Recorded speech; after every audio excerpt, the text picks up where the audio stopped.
Okay, well, welcome everyone. It is Wednesday, 5 o'clock Eastern on June 24th. This is recovery coaching call is this number 8? No, 9. Number 9. Whoo, fire. All right, excellent. And it's Dustin. I can hear you guys just at work. All right, Dustin, excited to have you, buddy. Enjoy.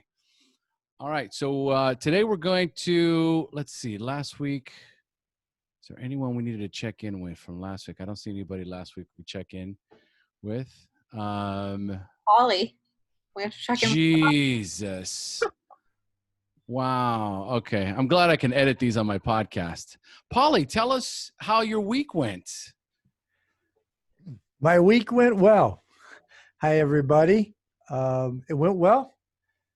I didn't get there the next day to make my amends, but I was able to get there Monday.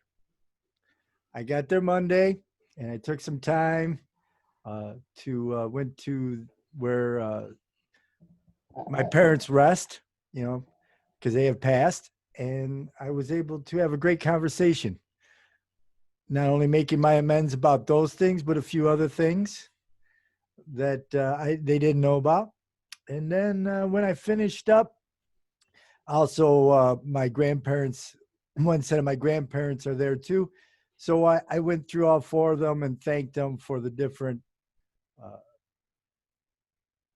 attributes and characteristics that they had taught me. Wow. Things I had learned from them. And so I left on a good note. And thanking them and giving them an update on what's going on with the rest of their children and kids. So it was a good time. It was a good time. And, how has your life changed since that moment? Just feeling a lot more positive. Just feeling a lot more positive, feeling a lot more at peace with myself. Even though, like I said, I didn't get there right away. So it was there on my mind. I was fortunate enough to go to a retreat this past weekend, and I shared some of it there, and I did some more work on it there with some people. So that was definitely helpful too. So it's something that I know, even though these were big steps and I needed to do them, and I thank you for getting me on that path. There's still more work there to be done. So it's going to be a process, and I understand that, but I know I'm willing to do it. So. And what about the amends to Polly?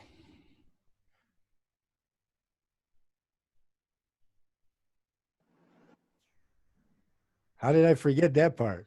We always do. I was like, I got to check my notes. It's recorded. Oh, okay. So there was something there. Well, it's okay. It's okay. Yeah. So Yeah. last week, Paulie he came to us with trust issues, and trusting others, but really what it boils down to is trusting himself.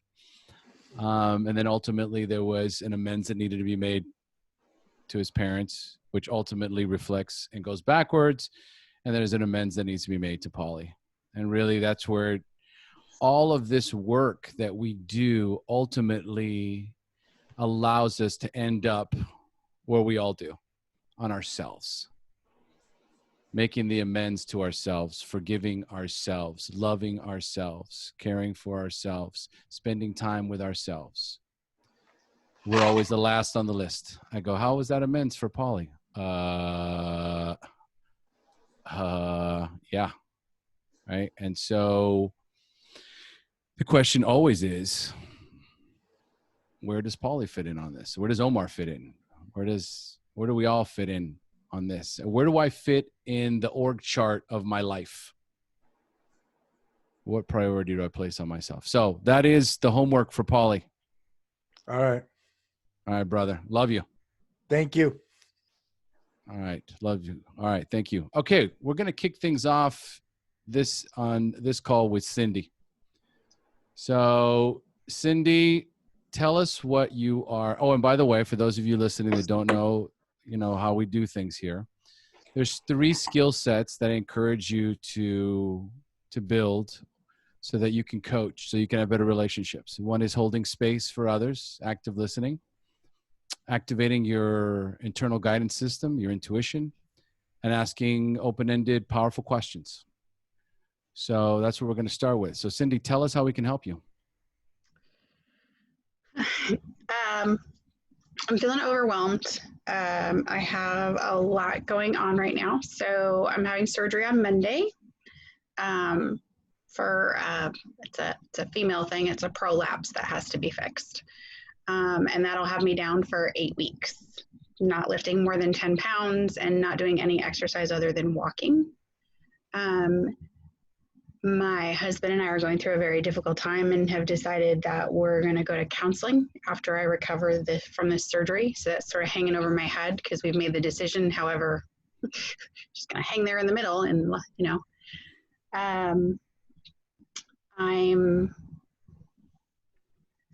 I have found myself feeling very angry lately, like anger that I haven't felt in a long time, like super, super angry, super anxious.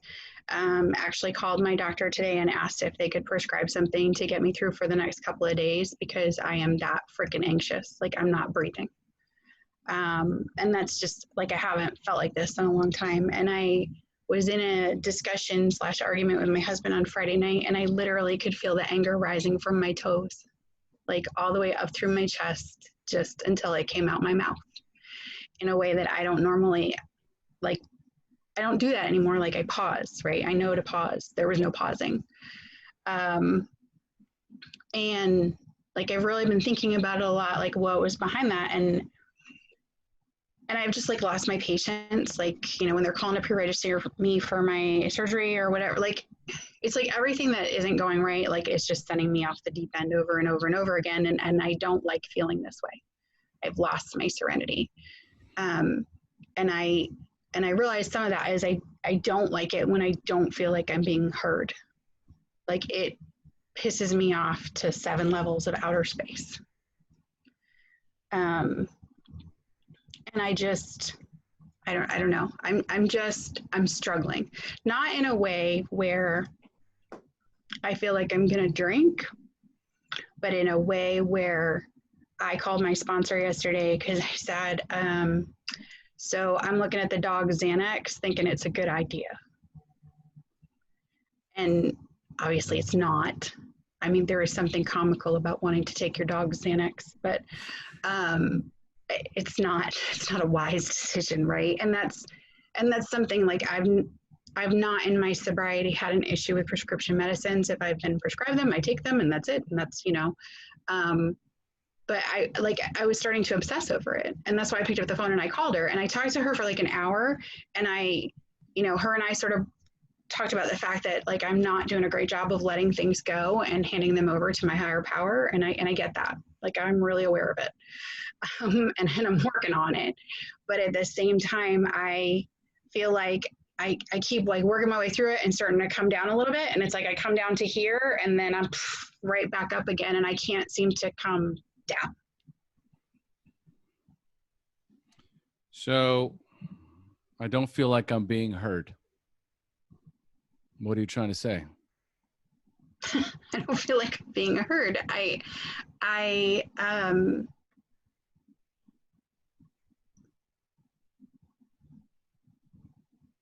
don't feel like my husband is listening to my opinion or my thoughts.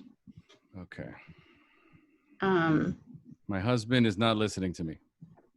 Yes, but I also don't know how much of that is about him or if that's about me putting my baggage with my father on him. Okay, so let's pretend I'm your husband. And so, Cyndy, I know you're upset. I know you're angry, and I haven't been there for you, but I'm here for you now. I'm listening. What do you want to tell me? I want him to stop being so angry all the time. I want him to have, I don't know, he's acting so fucking old all the time now. It's like, I mean, we're only going to be 50 next year, you know? We don't have one foot in the grave, for God's sakes. And it's like he's got this old man disease all of a sudden. It's like, I want to keep exploring. I'm not done yet. Like, I want to keep exploring what I think about things, what I feel about things, what the issues are that are out there, and read more about them, and keep reading and listening to podcasts and going places and being around people I wouldn't normally be around, because I don't know, I might learn something. Okay. Just- And I hear you. I hear you. I understand all that. I appreciate that. How can I support you in that?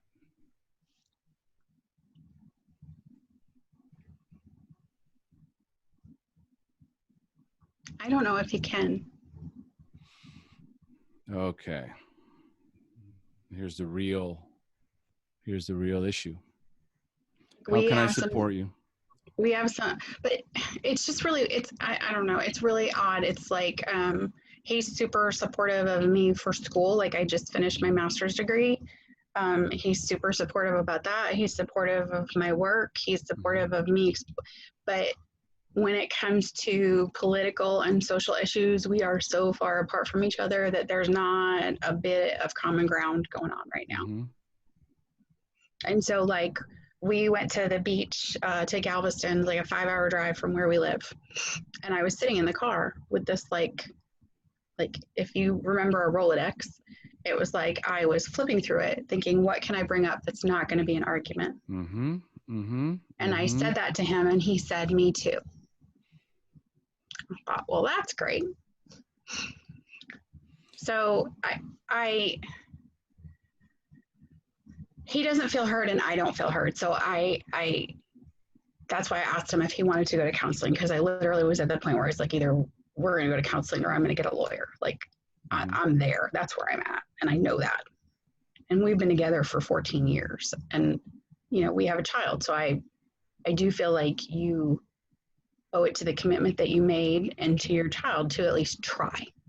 I'm not saying it's a foregone conclusion. I'm not saying you stay in an unhappy marriage, but I think you put in an effort to see if there's something there to salvage. Is there anything we have in common? I don't know anymore.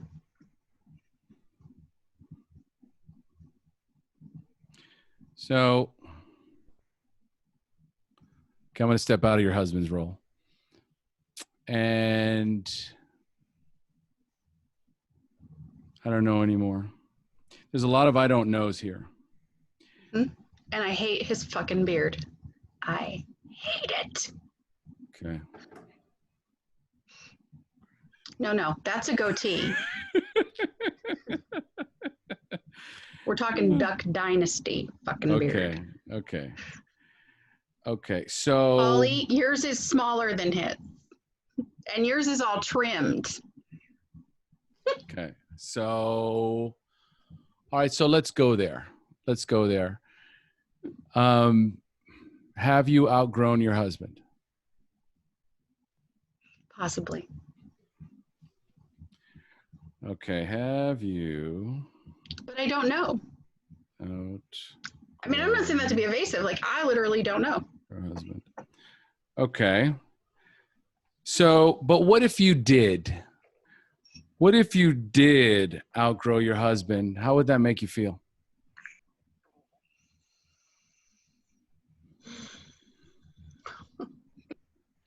Well, let's see. I chose my husband and my child over my parents and severed that relationship 3 years ago for their benefit. So wouldn't it just be an ironic kick in the ass to have that not work out and then just end up alone? Why would you assume that you would end up alone? Well, I wouldn't be with him.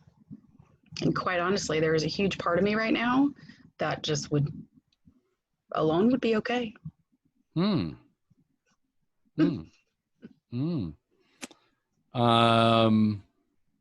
crave solitude. Yes. Yeah. I'm sure some of that is this pandemic. Like, I've lost all my alone time. Okay. So let's go back to this. Oh, yeah. And on top of everything else, 3 girls in my daughter's dance class have now tested positive for COVID. So we've got that hanging over our head. All right. Well, okay. So there's a lot of people that have COVID. So how is that a focal point? Because I'm concerned about it and he's not. Ah, okay. It all circles back to the marriage. Mm-hmm. I care about social issues. He doesn't. I care about growth, personal development. He doesn't. He wants this thing. I want the other thing. Have I outgrown my husband? I don't know. I don't know. Or I'm Really don't know. afraid, I'm afraid to acknowledge that I've outgrown him.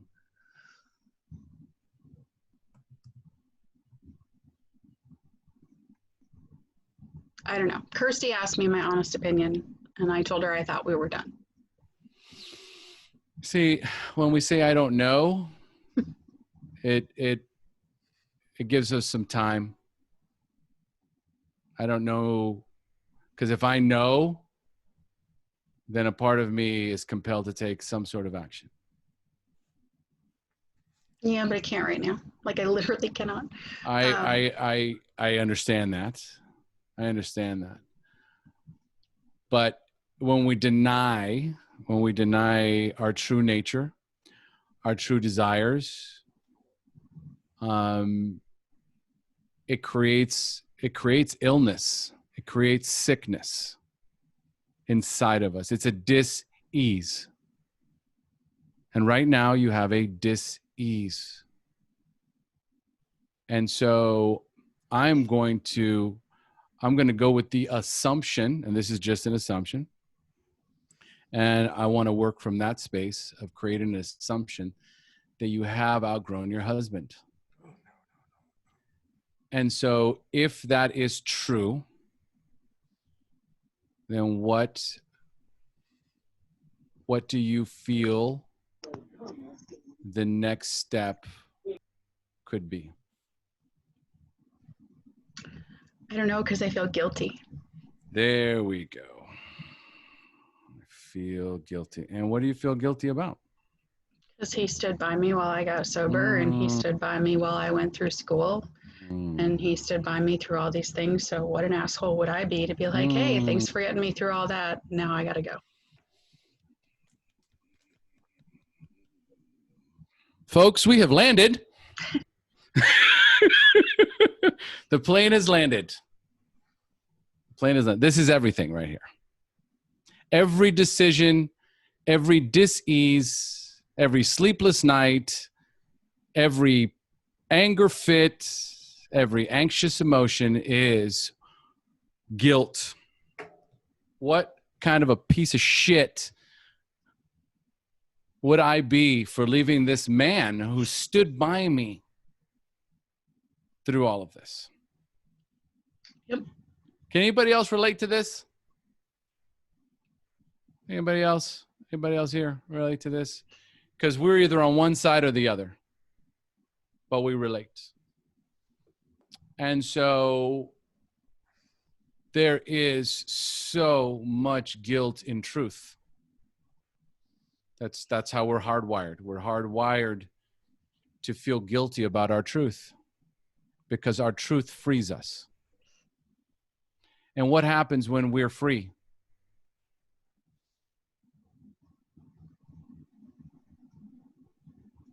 I don't know. See, if you knew that answer, you'd be feeling a little better. What happens? If you did know, what does it mean? When you're free, what does that mean? I don't know. I never have been. There we go. Ever. When will it be okay for Cyndy to have some freedom? I don't know. I mean, I don't mean to just keep saying I don't know. I feel like there was some shift that happened when I drew that boundary with my parents, and it changed who I was. Yeah. You took your power back. I feel very guilty that he enabled me to draw that boundary, and that may be the very thing that undoes us. Is your husband happy? No. Okay. So Well, he says he is, but if this is happy. he's not happy. So what if the decision that you are avoiding making is preventing both of you from being happy? Well, and I thought about that, which is why I suggested counseling for 2 reasons. Was because one, it was either going to fix it, or it was going to at least put another person in the room who could talk us through it, of how we would split up, work it out. Mm-hmm. Because it's so emotionally charged that we cannot talk. Like, we just can't have a conversation anymore about anything that has any importance. I want you to recognize, and you can, contradict me. You can push back if you'd like.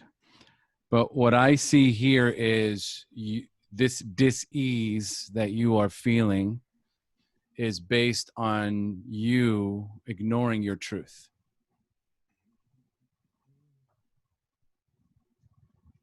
Yeah. I know what the truth is. I know what I want to do. But what does that mean about me? What does that say about me? What does that mean about my true nature? What does that make me? So I don't know gives me time. It makes me who my parents said I was, an incredibly selfish human being who doesn't care about other people.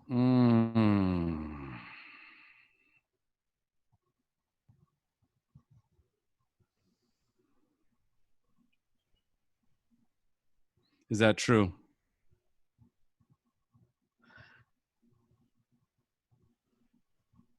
I don't think so, but I wonder sometimes. You know. So this is where we're at. We have decided to believe the description that other people have used to describe us.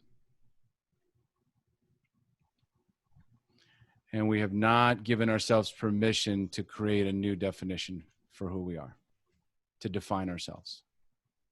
I'm still defined by my past. Yep. Who is Cyndy today?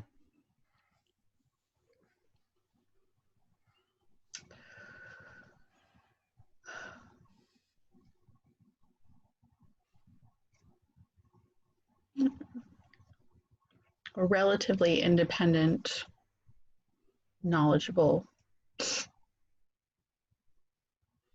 pretty nice,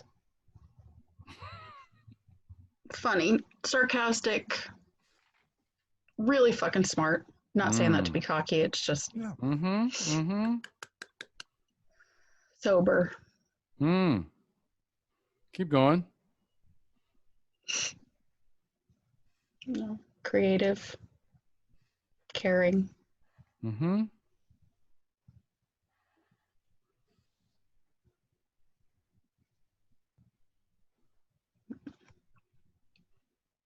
Could this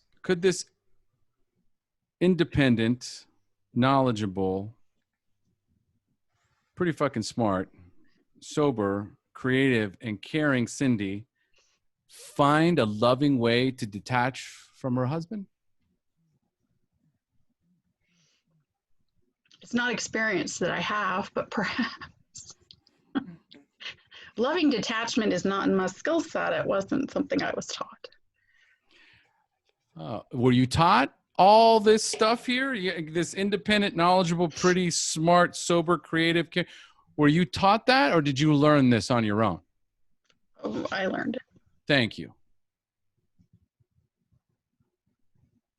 So can you learn to detach with love? Probably. Where you at? Trying to figure out why I asked for this. No. Yeah, Ollie understands. yeah. Why the fuck did I say I Paula wanted was here to? last week. Um,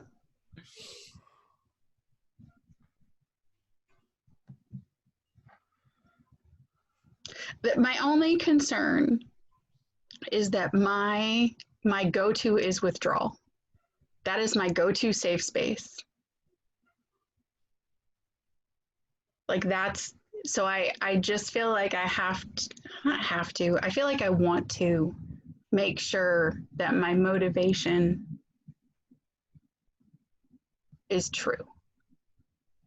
Like that's why I want to go to counseling with him, is I just want to make sure that I have not transferred some other shit onto him that's not his to own. What's your motivation? I just don't want to be with anybody anymore. How old are you, Cyndy? Oh, wait, bad question. Okay, I'm 48. 48. How long have you been married? 13 years. Okay. And how long have you been sober? 9.5 years. How long were you drinking? What? 27 years. Okay. Would it be unrealistic to believe that after 40 years, 27 years of drinking and 13 years of marriage, I wouldn't want to spend a little time with myself? Fuck, I would miss me so much.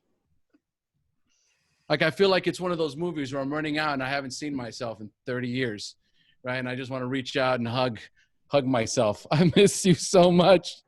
I'm sorry I abandoned you. I'm sorry I left you behind. I'm sorry I let you believe all that fucking bullshit that they programmed you to believe. I'm so sorry, but I am here now, and I love you, and I'm here for you. And we're going to spend some time together, just you and me. We're road tripping. Cyndy and Cyndy too. You ready for that? Yeah, I think the biggest problem that we have is that like I have been taking more time to myself, and I think that he thinks I'm making a choice up against him, and it's not. Like, it's literally not.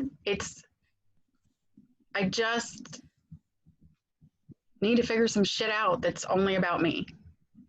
You know your truth. The only thing preventing you from living in your truth and getting what you want is effectively communicating this with your husband. That's why you're going to go to the therapist. You're hoping that somewhere, somehow, you guys are going to sit there and this other person is going to extrapolate the words that you need to say that are going to get through to your husband. Yes, because we've had conversations where I say, I don't know how we're going to get past this. And he says, neither do I. Okay. And then we just keep going. And I'm like, well, then, okay. So that's why I said, like, let's go talk to somebody else. Because it is at a point where there has to be an impartial human being in the room. The only difference is that you do know what you want. Okay? Yes. You're afraid to say it. Because that makes me an asshole. It doesn't make you an asshole. Okay, so now we're here. We're at this place of truth, and it's much lighter. I would say it's a lot lighter than when we started. So I'm going to open up the floor. Paulie, you have your hand up. Thank you. Thank you, Cyndy, for sharing this. I could relate on a bunch of different levels, but if I may ask you a few questions, I'd like to just, I have maybe a little bit different take. What else could this mean? Sort of view on this. First of all, I don't see you as a very selfish, self-centered person. I think you're an incredibly talented, smart, driven individual who has tasted a little bit of recovery, of change in her life, and now you want more. Now you want to be all that you know you possibly could be, or you're going to find it, right? You're on a quest now That's what I see, because I have the opportunity to be in meetings with you and see your posts and different things. So you are on this mission. And I think to go along with what O's saying, that you don't know what you have a truth, that is to be your best self. Maybe you don't know. I don't know if any of us know what that really looks like at any given time. And I know that you just finished school, right? And how long were you going to school? I started taking prereqs when my daughter started nursery school. So she was 4 and she's 12 now. So it's been 8 years. 8 years. You've been working hard. You had a goal. You had a mission, right? You were going to achieve something. I was there in one of the meetings when you said, I'm done. I finished. I graduated. I am not. What did you say? I shouldn't put words in your mouth. I am not signing up for another class for a minimum of 2 calendar years. Right. So you have this incredibly active, smart, creative, driven mind, right? That is now sitting, doing. Not a heck of a lot. So do you think, I know in my brain, when I have no goals, and tell me if you can relate, just starts going in all kinds of directions. Especially when I don't know. I quit my job 4 years ago, walked away and said, I'm going to find a career in recovery. I have no idea what that means, but I'm going to do it. My wife still thinks I'm crazy. So I can relate a lot to what you say. And we've had a lot of tough conversations because of that. But the point I'm getting at, and I want you to think about, like I said, it comes back to you. And so what else could that look like? When you say that you want, for me, finding independence, finding my own direction, I have to find it. My wife's not in recovery. I have to find that, and I have to design that. And is it all right for you and your husband to have 2 different paths, but yet share a couple hours a day? Or does it have to be the same path all day? No, it doesn't have to be the same path. And he actually has encouraged me a great deal to do whatever I want to do. Wow. I mean, he is very convinced that I am a very talented writer, and that if I would just sit my ass in this chair and start writing, that I'd have a book done by the end of the year. And he's probably not wrong, but I have to get out of my own way to do it. All right. So what does that look like? What is those parameters? What is that box? How could you start to maybe create the space? Is that what you want to, if that is something you want to do? It is something I want to do. It's, God, why did I ask for this?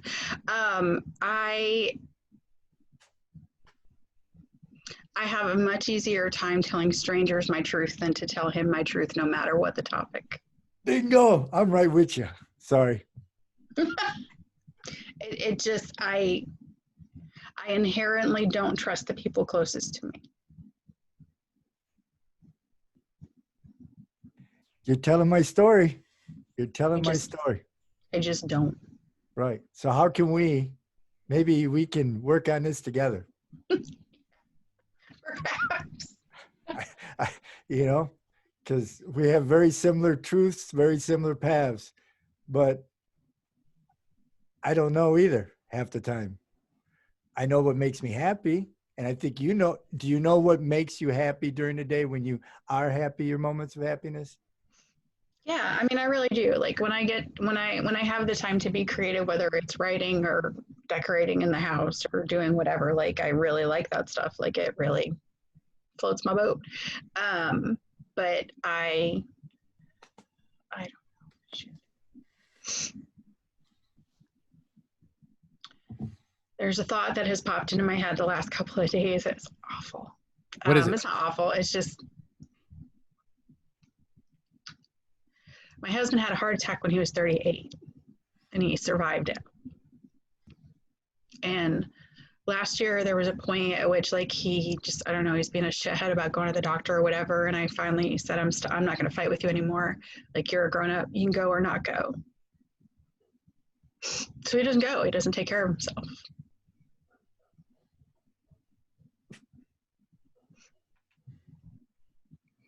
So if he's just gonna fucking die anyways, I'll just go now.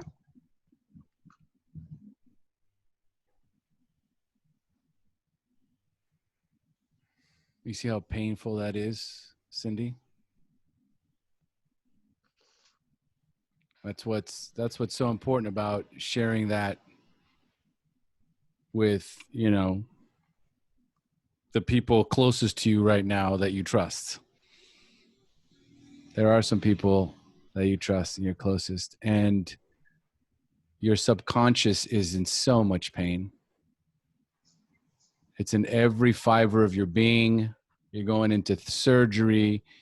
You're stressed out. You know what your truth is. And I know what's great about being able to be in a group setting like this is to get different opinions. You know, and you've got two different viewpoints.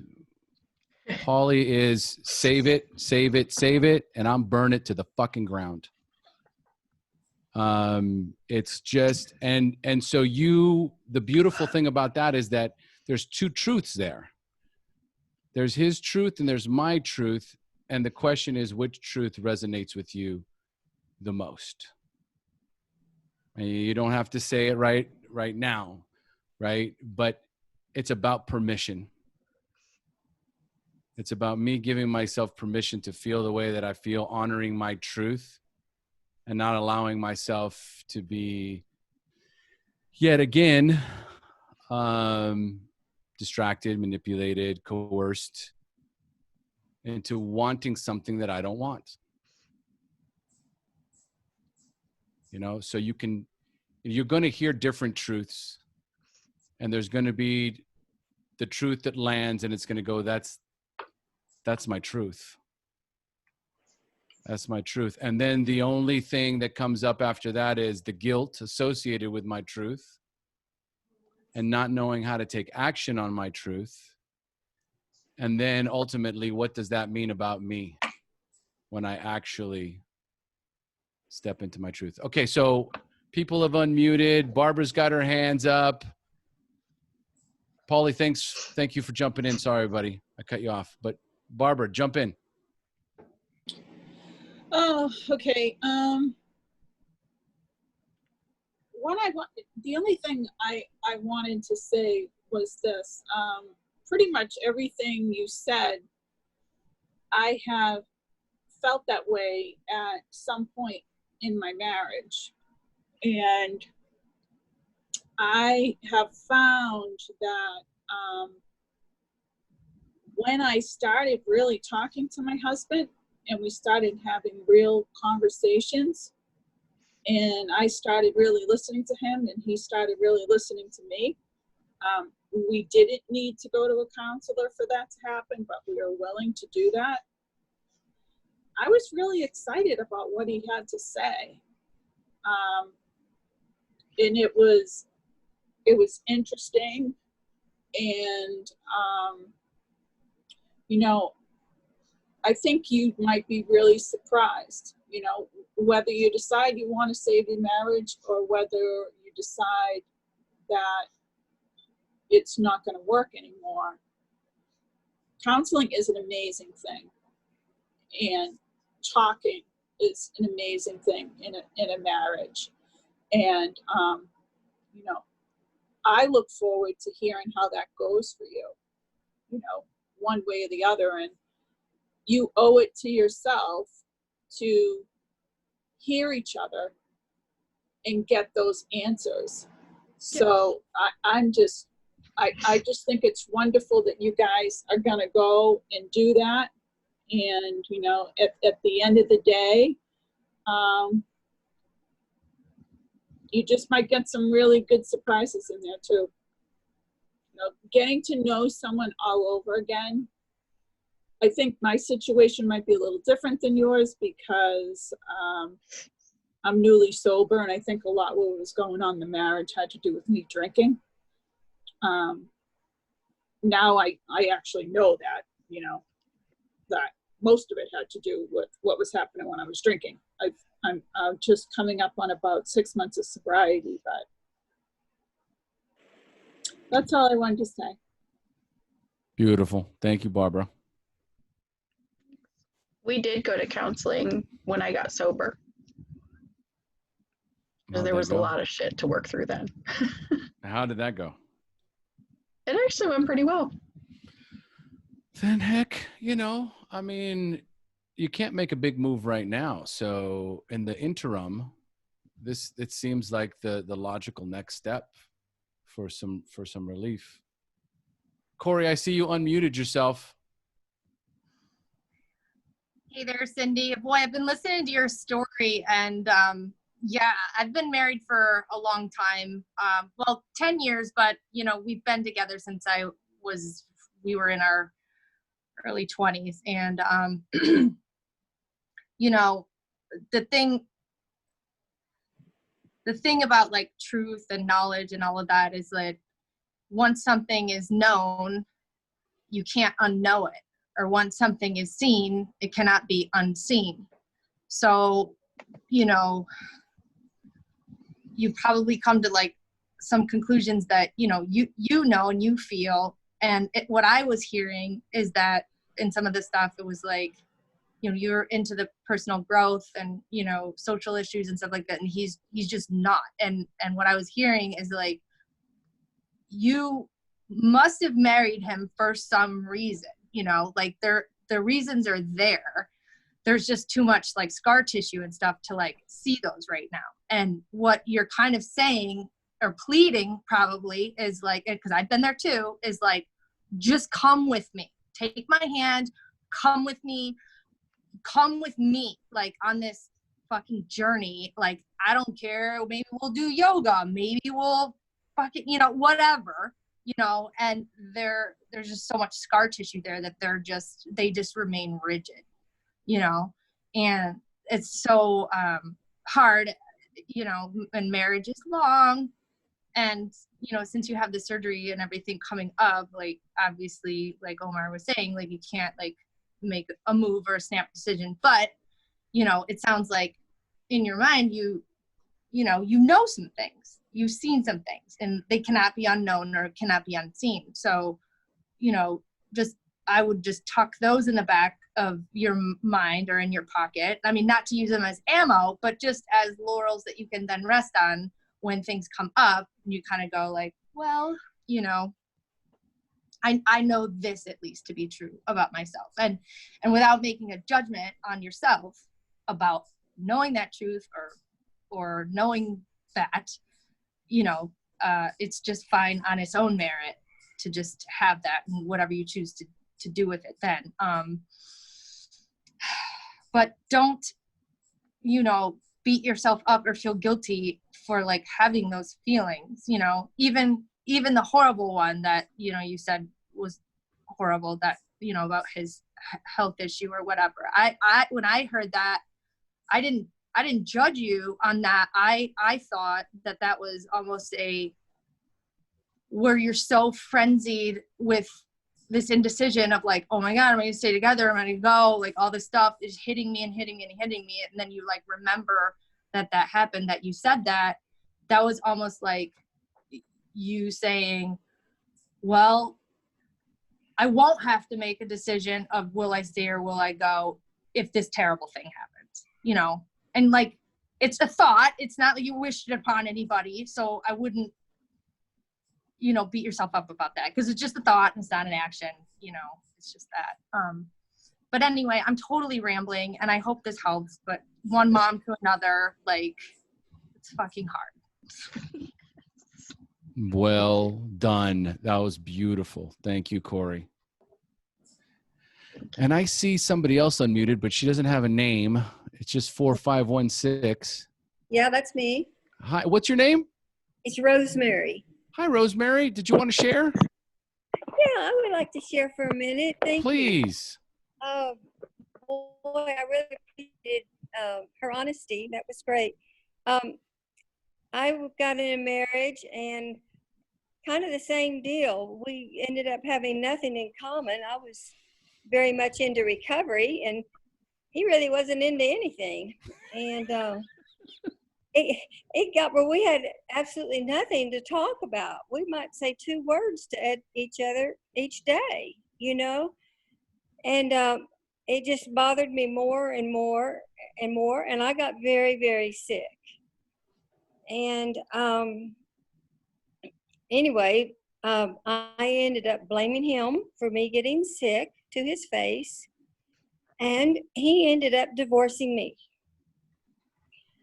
And anyway, after we separated, I had time to myself, and I could get back that conscious contact with God that I had lost in that marriage.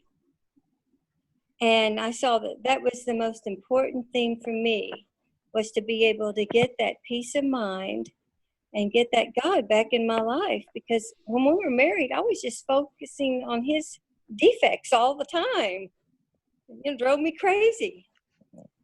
And anyway, now fast forward, we've been divorced about 4 years now, and he and I talk a lot more now. My battery just got low, I'm sorry. We talk a lot more now than we talked when we were married. And we talk about a lot deeper subjects, you know. And he lives in another town now, or we'd probably spend a lot more time together. But I think we just get a whole lot, you know, along a whole lot better after the fact. And it took me, I don't know if I'm repeating myself or not, but I know it took me at least 3 months after we divorced and he moved out. It took me at least 3 months to feel like I was getting my relationship with God back. You know, so I really needed to go through that, you know. And anyway, I just wanted to share that for what it's worth. Thank you. Thank you. Thank you so much, Rosemary. That was spot on. Thank you. Thank you. All right, Cyndy, where's this all landing for you?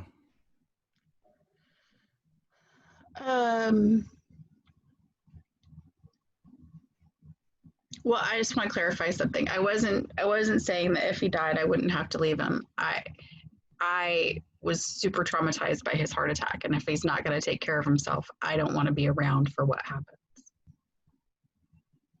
Like, I don't want to go through the loss. I don't do well with it. I mean, not that anybody does, but I don't know. That might be part of why I'm mad at him. What else? We talked about a lot of things. We talked about guilt. We talked about truth. Where is that for you now? I think I just have to go through it and make the best decisions and make the best decisions for me. And for our daughter. But not the best decisions for him. He has to make the best decisions for him. And I have to make the best ones for me. Can you do that without feeling guilty? Oh, I don't know. That's a lot of brainwashing. That's like, I mean, I was raised Irish Catholic. I mean, it's like, it's part of who I am to feel guilty. But I can work on it. This is where I leverage the kids always. What kind of mother and woman do you want to model for your daughter? Well, I mean, that's complicated. You know, I don't want to be my mother who stayed married to somebody she hated and still is. And my mother chose him over everyone, like her brothers, her sisters, her child, her everything. But I also don't want her to not know the importance of making a commitment and seeing if you can stay with that commitment. And I don't mean to like make our marriage sound like so whatever. But I mean, I do take very seriously that when you marry somebody, you have made a really big commitment. And so I just want to, if it's over, I want to know that I tried. So up until this point, you don't believe you've tried.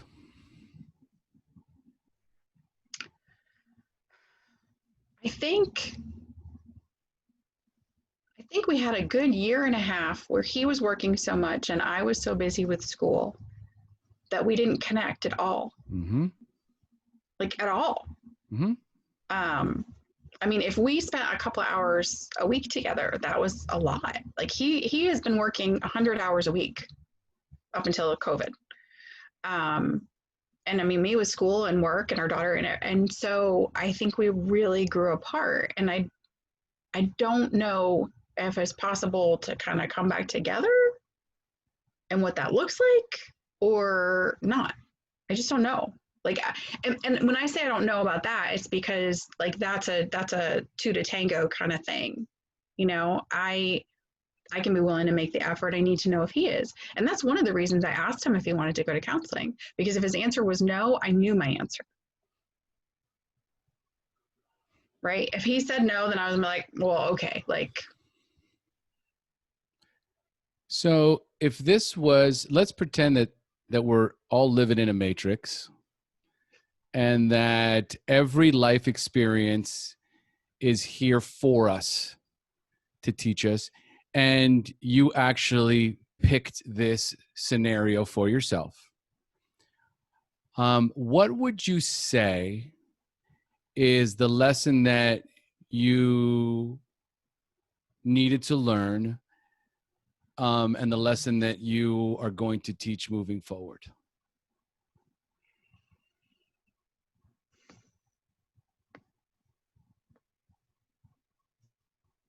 I have to, if we stay together, I have to figure out a way to balance me being independent and him feeling needed.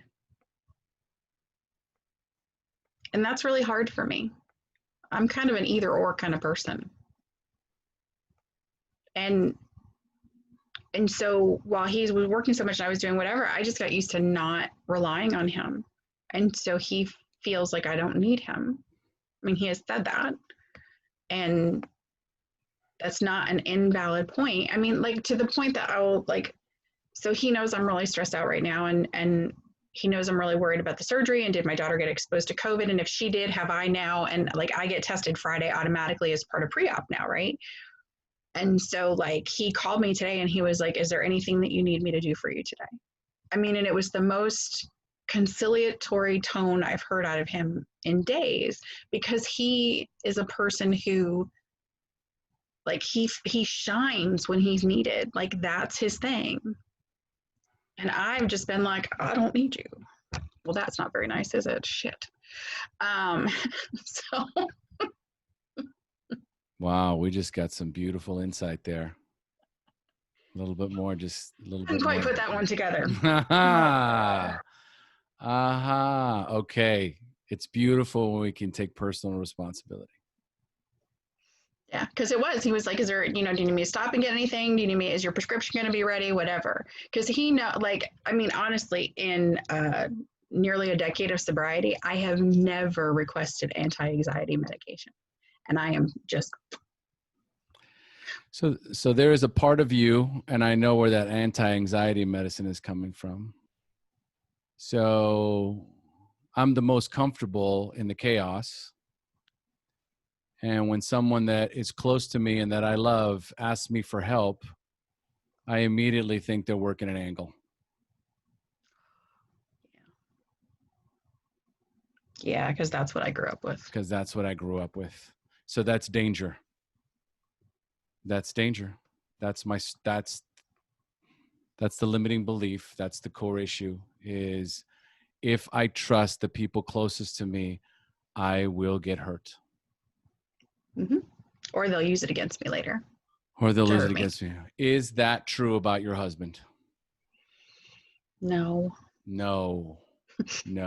Okay. We have a window of opportunity here.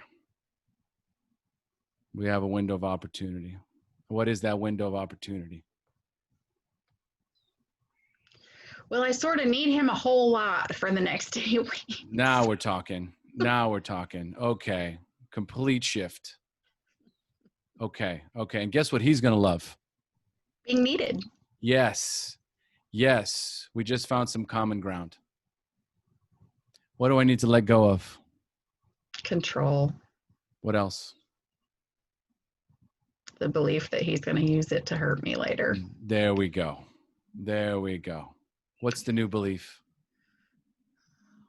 He actually doesn't have ulterior motivations. He's actually a good person, which is, to whoever's point it was, Corey, that is why I married him. I married him because he is actually like my knight in shining armor. He was. He absolutely was.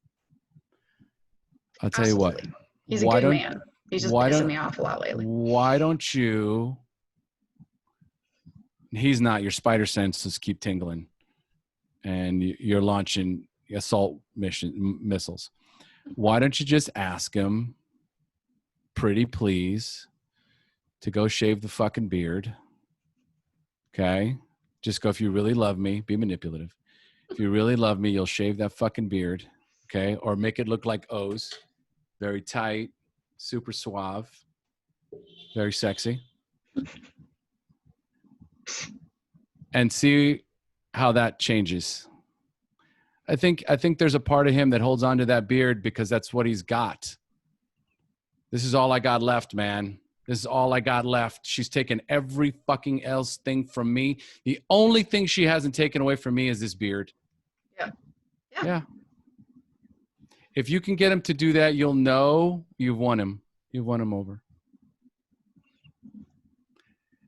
Okay. I'm going to give you, for everyone listening here, if you can relate to this, the last episode of Christine Hassler's podcast, Over It and On With It, is perfect for this. Absolutely perfect. I don't know. Just go to the very last episode and go there now, right? Just so you can see. And it's the one that's numbered. The CC one is Coach's Corner. The last one with the numbers. But ultimately, if you were to, now that you recognize this, there's a beautiful conversation that you can have with your husband. And that it could be something as simple as, I don't know what I'm doing and I don't know what I want, but I can tell you this, I appreciate you. I appreciate you, and I appreciate you, the man that you have been, and I appreciate the man that you're trying to be. And I do need you right now. So let's get through this together and take it one step at a time, and let's go to counseling and see if it makes a difference. And could you please shave that beard for me? Or trim it down. Yeah. Go to Pinterest, find the perfect beard that you want him to wear, and send him to the barbershop. Listen, I have searched out like all the cool barbershops. I've done all the things. I've tried everything. You know why he's holding on to it. Give him, I know he's holding on to it. And I also have been the kind of woman who's like, it's my fucking hair. I'll do what I want with it. So I've made my own bed and now I have to live with that beard. There is a compromise here. Well done, Polly. Well done. He keeps me straight, man. I will light shit on fire, man. I just, I have a propensity to do that because you know what? I fight for the people that are in front of me. That's just the tendency that I have. Right? I don't know the other person. I have coached so many people. And then what happens is I end up coaching the couple. And I can't, there's never been an instance. There's the beard. Oh, it's the ZZ Top beard. I've seen it. He looks like one of the ZZ Top members. I've coached a lot of people that have been in this place. And they end up going through either the separation or divorce, and not one of them has come back to me yet and said, Omar, getting divorced was the worst decision of my life. I can't believe I did that. It just in my world, it just hasn't happened yet.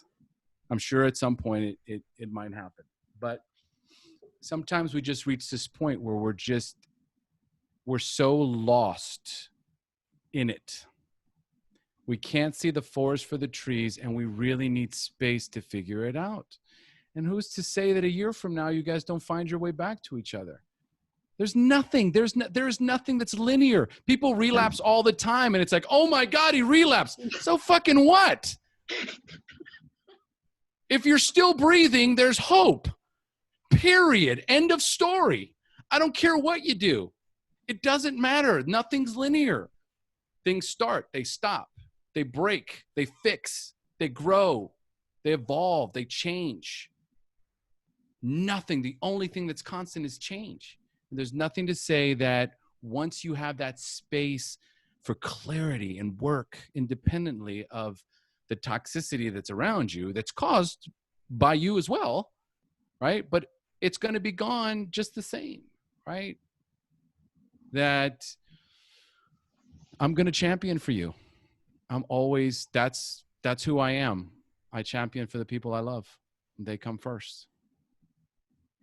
I'm not going to disagree with that. I haven't had enough of that in my life. Well, I didn't have that shit growing up. No one championed for me when I was a kid. And I've had to champion for myself my whole life. And now I champion for others. All right, guys. Any final words? This has been an incredible, powerful call. Thank you, Cyndy, for being vulnerable, allowing us to hold space for you. Anyone else have? Better. Do you? I do. It was like I got out of my own head.